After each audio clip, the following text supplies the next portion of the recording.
नमस्कार दोस्तों, आपका हमारे धर्म मार्ग चैनल पर स्वागत है। आज हम आपके लिए शिवरात्रि की व्रत कथा लेकर आए हैं। किसी समय वाराणसी के जंगल में एक भील रहता था। उसका नाम गुरु ध्रुव था। वह जंगली जानवरों का शिकार कर अपना परिवार पालता था।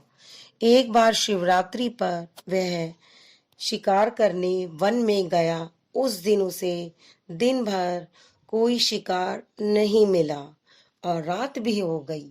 तभी वो झील के किनारे पेड़ पर ये सोचकर चढ़ गया कि कोई भी जानवर पानी पीने आएगा तो शिकार कर लूंगा।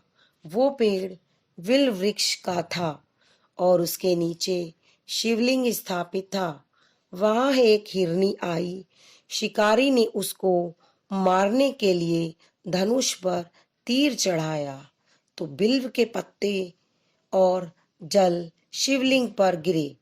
इस प्रकार रात के पहले प्रहर में अनजाने में ही भीले के द्वारा शिवलिंग की पूजा हो गई। हिरनी भी भाग गई। थोड़ी देर बाद एक और हिरनी झील के पास आ गई। शिकारी ने उसे देखकर फिर से अपने धनुष पर तीर चढ़ाया। इस बार भी रात के दूसरे प्रहर में विल वृक्ष के पत्ते व जल शिवलिंग पर गिरे और शिवलिंग की पूजा हो गई। वो हिरनी भी भाग गई। इसके बाद उसी परिवार का एक हिरण वहां आया। एक बार भी वही सब हुआ और तीसरे पहर में भी शिवलिंग की पूजा हो गई। वो हिरण भी भाग गया। फिर हिरण अपने झुंड के साथ वहां पानी पीने आया। सबको एक साथ देखकर शिकारी बड़ा खुश हुआ और उसने फिर से अपने धनुष पर बाण चढ़ाया, जिससे चौथे प्रहर में पुनः शिवलिंग की पूजा हो गई।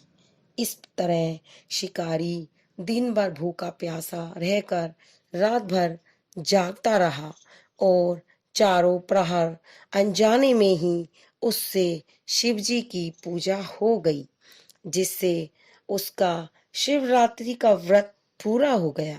इस व्रत के प्रभाव से उसके पाप भस्म हो गए और पुण्य उदय होते ही उसने हिरणों को मारने का विचार छोड़ दिया।